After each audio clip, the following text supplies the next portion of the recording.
What's up, everyone? It's Corey from Baseball Quotes here, and I'm joined by the great Hall of Famer Andre Dawson. Andre, thank you so much for joining us today. Thank you. Thanks for having me. One of the things I want to kick off with, you were very noted about your work ethic throughout your career. Very intent and very strong, and that's actually where your nickname originated from, the Hall, correct? Correct. Something else I noted is during games, you were very big into note-taking and clipboards and kind of jotting notes down to help yourself. When did that originate for you, and how beneficial was that for you down the road? Well, it was my own set of analytics, I guess, in a sense. I just let that aspect of the game kind of be my homework for me. And I would document every at-bat, every pitch that was thrown, the location, whether I swung at it, I took the pitch, and what the results were. And as I said, I studied it, so I could generally get an idea of what to expect, how pitchers would approach me. And it was something I started early in my career, probably about the halfway point when I was with the Montreal Expos. And it proved at times to be helpful. On other occasions, you just, had to kind of play the cat and mouse game and figure out the different changes, adjustments that the pitcher was making. So it got to be a cat and mouse game, and it was a game of adjustments. But it was always good to know that I had my own personal notes that I could reference and go back to and get a better understanding or awareness of what the game plan would be. Obviously, your career was well before analytics were popular and even television and technology, really. So that was all just from memory? Pretty much, yeah. I kept a notebook, and I would keep it on the bench. And I could remember pretty much every pitch sequence, what would occur during the at-bat, even if I didn't have the access of the notebook.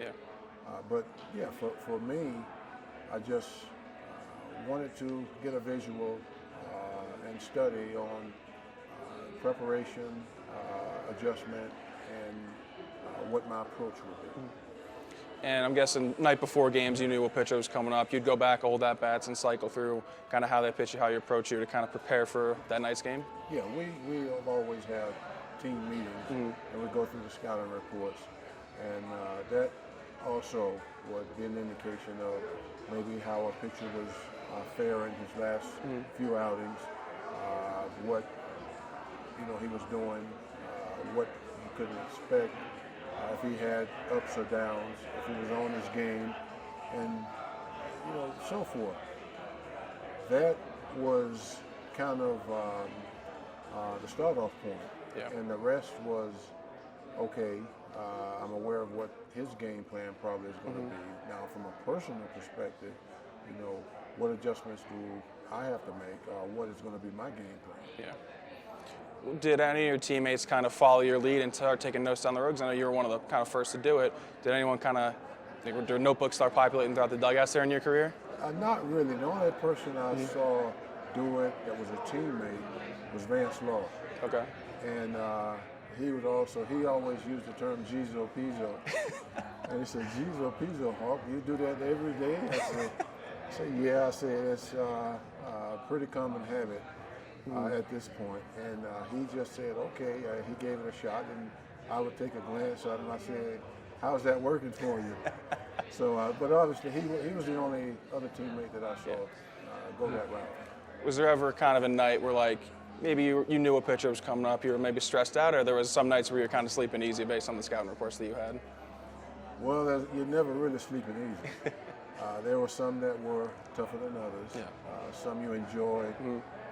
The matchups, but again, it's like night and day. A pitcher can not have his best stuff, and then all of a sudden he can find it. It doesn't necessarily mean that you're going to do or have a productive at bat against him, or he's going to get you out. It's pretty much the situation, and I always try to adjust situation-wise because situations are going to dictate a lot of times how they're going to change what their patterns are. So you got to kind of be a student in that sense and really be into the game. Notice what he's doing when you're watching the game to the other hitters, because they do fall into a sequence of patterns. And you just got to pick up those patterns. Yeah, and I'm guessing after time and just repeating the sequences and seeing these pitches over and over again, I mean, those tendencies become a little easier to pick up. Correct. Yeah. So, kind of spirit of the Home Run Derby, spirit of the All-Star Weekend, you were the winner in '87. Format was a bit different back then, right? It was like AL, NL, inning, 2 innings, something like that. It wasn't the made for television spectacle that it is today, but I think it is the highlight of All-Star Weekend. Obviously, it's bigger than the game itself.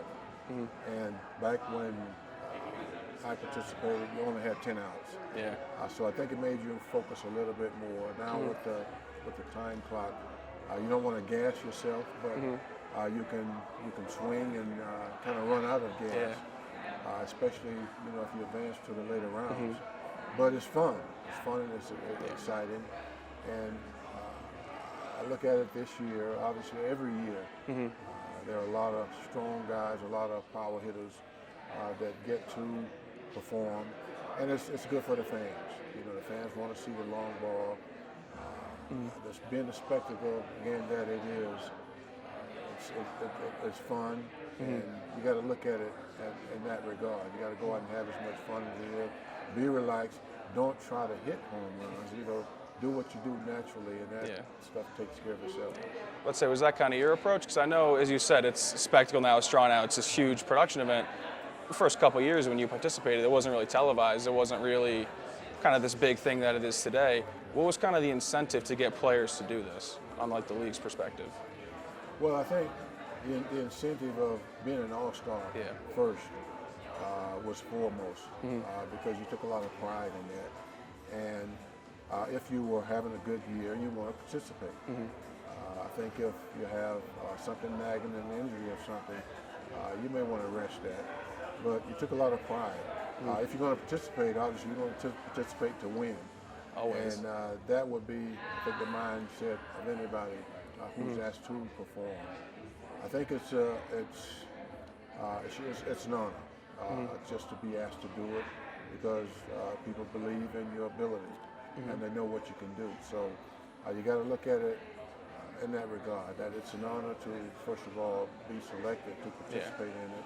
And then you just set your mind, you set your sights on, okay, I'm going to keep it fun, and I'm just going to enjoy it for the moment and try to win this thing. Yeah. Especially in '87, it was in Oakland. I mean, National League play your whole life. That was kind of really one of the first times you were in some of these American League ballparks was these All-Star events, correct? Correct. Yeah, that must have been fun, kind of checking another stadium off the bucket list, seeing the ins and outs of them. It's a different ballpark, different surroundings, but it's the same approach. You're going to be taking BP in a sense. Yeah. So all of the other distractions you just kind of discard. And for me, my approach was I'm going to look middle in and use left field and left center field. I'm taking BP, yes, but my objective is to get the ball in flight. If you hit a ball the opposite field, that's not your strength. Even though you might be a power hitter, you know you can lead the other way. But in the home run derby, you don't want to hit home runs to the opposite field. Yeah. You want to focus on, I think, where your strengths are. And obviously that's turning on the ball and driving the ball to what your strength is. So again, I wanted to cut the plate off and make sure that I stayed through the ball as opposed to turning on it, and just then let what my strength was follow up from there. Yeah. And I'm guessing that's part of your approach in the game too, because I know 1,000 extra base hits, you're swinging hard, hitting everything hard, kind of that pre-launch angle thing. Was that your kind of approach? Were you a gap-to-gap guy, or were you just like kind of a see it and go wherever? Got to be gap to gap. You got to situational hit a lot. You got to try to adjust to the pitcher's strength and eliminate what he thinks is your weakness. It's a cat and mouse game, and I always wanted to reflect more on hitting for average as opposed to hitting for power. You hit home runs when you least expect them to, and they're going to come when you have that natural ability. But I wanted to put the ball in play more and cut down on my strikeouts. And playing on astroturf a lot, you could get a lot of hits that way because of the faster surface. So I was geared more toward being a hitter for average and letting the power take care of itself. The artificial turf. I know knee problems was one of the reasons you left Montreal, but the whole collusion issue with the Owners Association, as soon as I read up on it, I couldn't believe that you went down to spring training with the blank contract to the Cubs, obviously. How did you narrow it down to the Cubs with the team that you wanted to continue your career with? Well, I had two teams of preference, Atlanta being the other. But the Cubs, because they were still within the division, both the Cubs and Atlanta had natural playing surface. Atlanta was closer to my home. Yeah. Chicago I always enjoyed. I was a better daytime hitter. They had Harry Carey, the legendary Harry Carey. Yeah. They had a conglomerate of fans all around the country. And then there was the bleacher bombs. I heard a comment during my last year in Montreal. A fan said, "Andre, we know you're a free agent. We'd love to have you here in Chicago."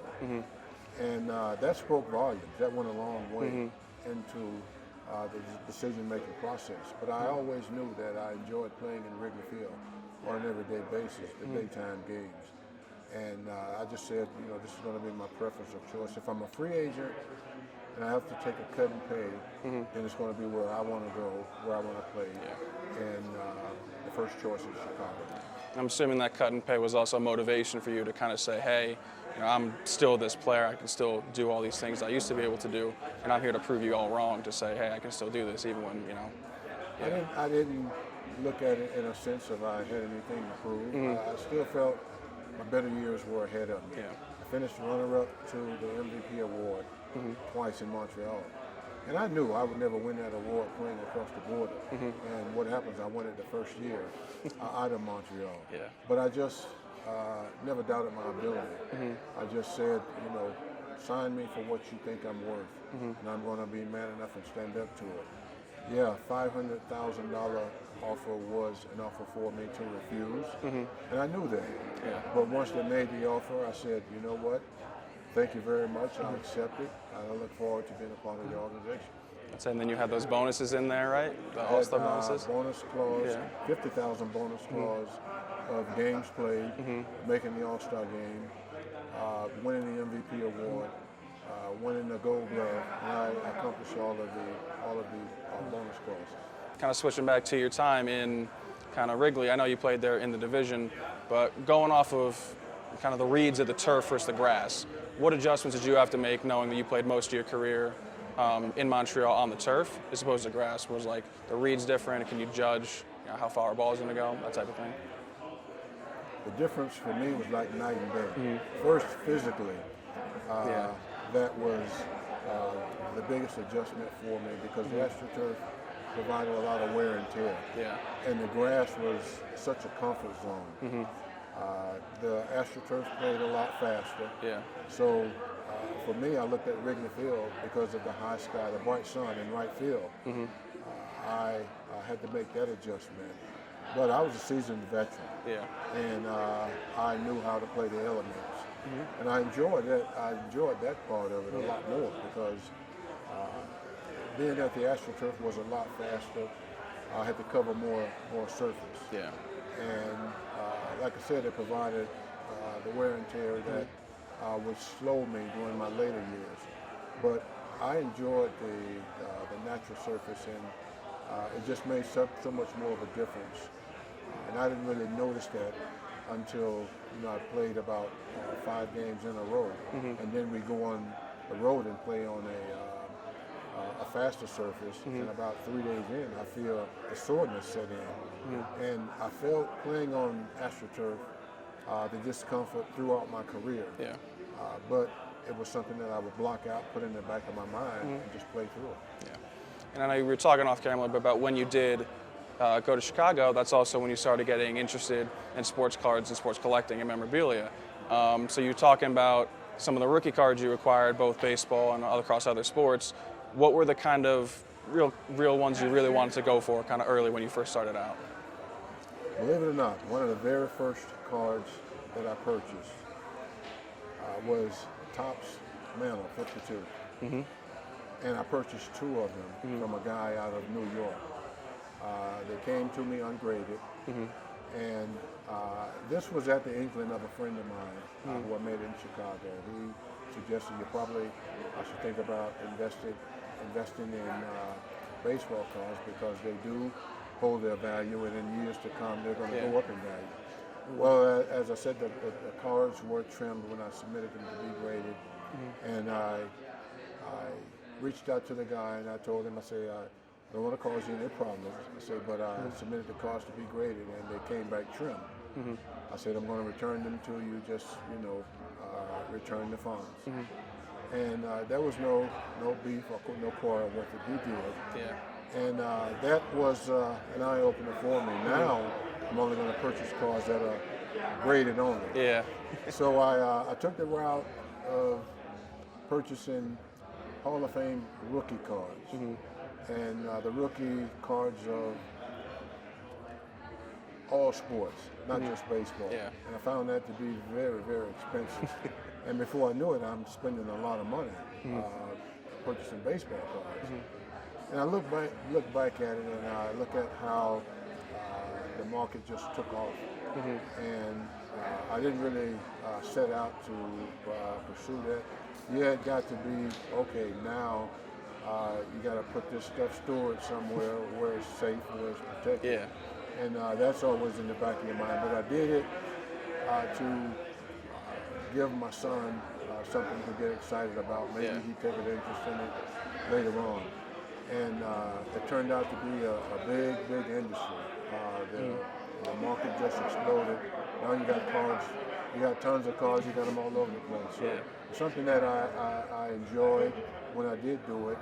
I do a little bit of it now, not as extensive as I did when I was a player, but I will reach out to a friend of mine. I find some of the newer cards that are being in production of myself, that are limited editions now. Try and go after those. Yeah, I know now it's easy to go online and bid on something or find something to pull online, but back in the 80s and 90s, obviously no internet, no technology.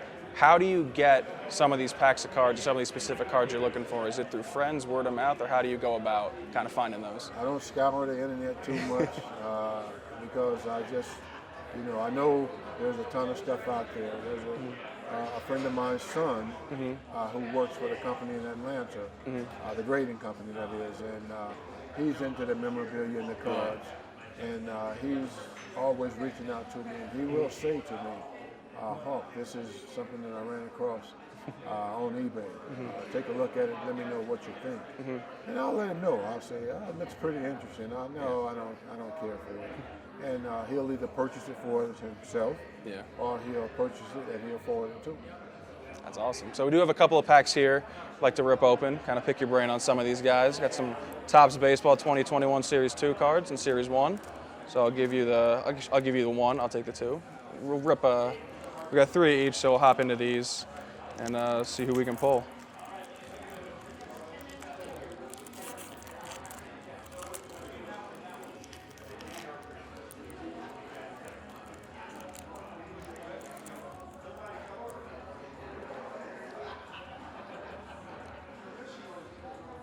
What do you have on top right there? Right off the bat, let me see, I need my glasses to read it. It's Amir Garrett. Amir Garrett. Yeah. Amir Garrett. I should have known by his face. Red's big lefty. Oh yeah.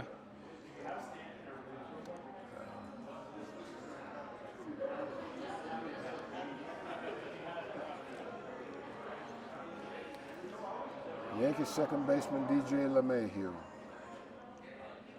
Talk about contact, the extreme in this game. Yeah. He's one of those guys that more underrated on the contact side of the game. Good Oh hitter. yeah. Great hitter.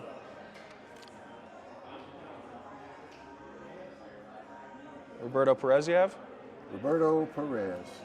Yeah. Cleveland Indians catcher. What was your reaction when you first saw yourself on a pack of baseball cards? I know you got into it a little bit later, but when you first started, breaking into the big leagues, what was your reaction? Did you care for it, or did you kind of just not mind it? Wow, I finally, got my face on a baseball card. I collected baseball cards as a kid, but I remember putting them in the bicycle spokes. I wanted to go through them, and at that point, that time, they were the bubblegum pack cards. Oh, yeah. And they were maybe probably a quarter a pack, tops. And I looked for the stars, obviously. And if it was somebody that I didn't know, they immediately find my bicycle spoke. You had the flapping sound. Yeah. So people were aware, and they knew when they heard that sound that I was the one that was coming down the street. But I saw myself initially, and that was on my rookie card. It was 4 players on the card, and I was like, wow. It was only a small picture, but I was thrilled. I said, wow, I finally actually made a baseball card. Who else was on that rookie card with you? The Rising I had Stars. Denny Wallen and the other San Diego Padre. My mind is escaping me now. And I see the cards and I sign them all the time. Yeah. Gene Richards. Okay. Gene Richards. Yeah. So I get those cards all the time. And I'm amazed that people were actually able still to get those before getting myself. Yeah. Because those are the names that really jump out at you if you are a collector getting that particular card signed today. So that's the one card. That's the first card in my picture. Now, obviously, you've signed countless items throughout your career: cards, bats, baseballs. What's the weirdest piece of memorabilia, or anything really, that someone's asked you to sign? The weirdest piece of memorabilia. Or most interesting? Well, I'm going to stick with memorabilia because I'm on record and on camera, and I can't say the strangest thing. But I had someone, and this was at a memorabilia convention, not a mail-in sign. Someone get an article of mine, and I don't know how they were able to get it because I don't even know how I lost it. And it dated all the way back to my minor league days. And it was a spike that I wore, and they didn't really make them anymore. It was my Rollins. It was the kangaroo leather. Probably some of the greatest shoes that were ever made. I think they were back when the era of Atlanta wore those shoes a lot. And it was such a soft leather. And I actually examined the shoe to its fullest. And it was a shoe that I wore. And I asked the guy, how did you get this? Because this is something that I played with when I was in Quebec City. And he never really gave me the answer. But it was only, it was about 20 years later. It was post career, and I saw this shoe and I'm like, wow, this is amazing that someone in the States would have this shoe because I played in that shoe when I was in Canada. Yeah, that's incredible how they got the hold of that. So you want to do one more pack, or so who do you have there? Let me see. Whoa, boy! Finally got. Who do we have?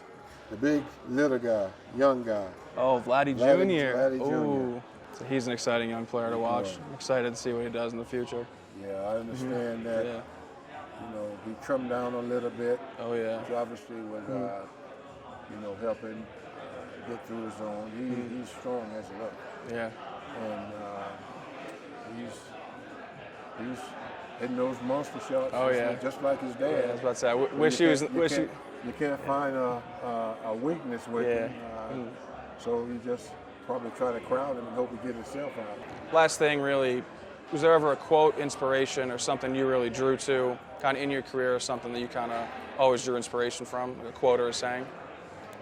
Well, my grandmother used to always tell me that baseball is recreation. This was as a kid. She said baseball is recreation. It's physical activity.